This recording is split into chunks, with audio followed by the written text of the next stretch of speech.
Hi! Hello! Welcome back to the channel guys. Finally నేను ఈరోజు cypress plant గురించి updates ఇస్తూ ఉంటాను. లాస్ట్ టైం మీకు చెప్పే ఉంటాను. ఇట్లాగ ఇదంతట ఇది అల్లుకునేస్తుంది అనేసి. సో, నేనేం చేశానంటే దాన్ని ఇంక 2 ప్లాంట్స్ అట్టే ఉన్నాయి. ఏది నీరుగా ఉంటే దానికి అంటుకుపోతున్నాయి.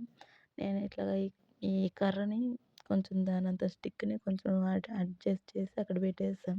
అది కూడా సరిపోయేటట్లేదు దానికి. కానీ ప్రెజెంట్ అట్లా పెట్టేస్తున్నాం. చూసారా ఎంత లాంగ్ ఉందో దాన్ని.